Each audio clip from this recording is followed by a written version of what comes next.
Do not fear any of those things which you are about to suffer.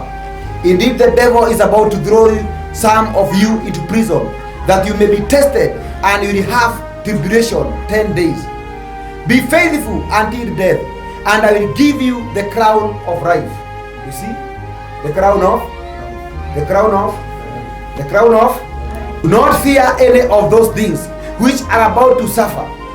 Indeed, the devil is about to throw some of you into prison, that you may be tested into prison, that you may be tested, and you will have tribulation for 10 days.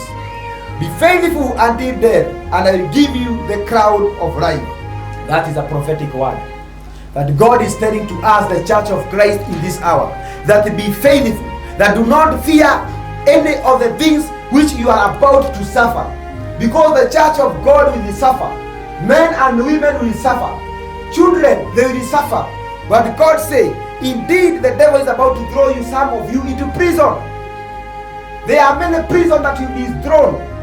That might be a prison of persecution, a prison of hatred, a prison of loneliness because of rejection, a prison of racking, a prison of battles, a prison of racking, a prison in wilderness, a prison even of government, a prison of persecution, a prison of tribulation.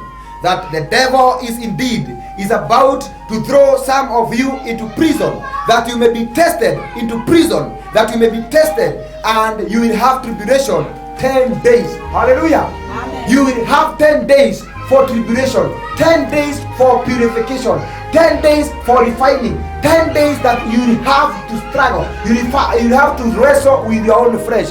You have to wrestle with the flesh, with the devil. You have to wrestle with the world. Hallelujah. Amen. So that is the time that God is telling you that you need to be faithful.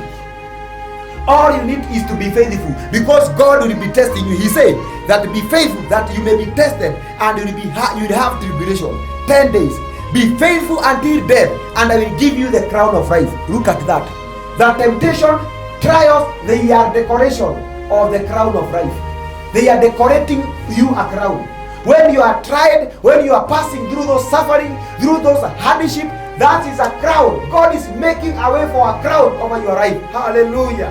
How long? How much I love this, that when I am tempted, my heart, I will tell my soul, I will tell my spirit, that now see, that because of this temptation, because of this trial, God is making a way for you a crown. You have asked God to give you a crown, but now God has given you temptation.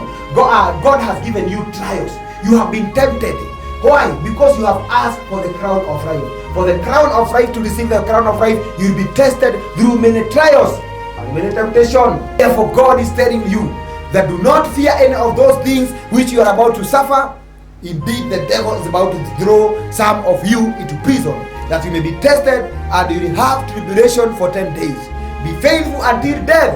You will suffer for 10 days. You are not 10 days, 2 years, 3 years, or 1 week. They will speak against you. They will rise against you. They will criticize you. They will persecute you. They will fight against you. They will send them people, evil men, evil powers against you.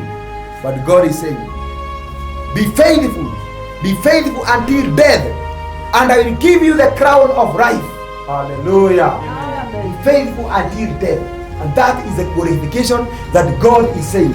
After we have been tempted, after we have been tried, let us remain faithful.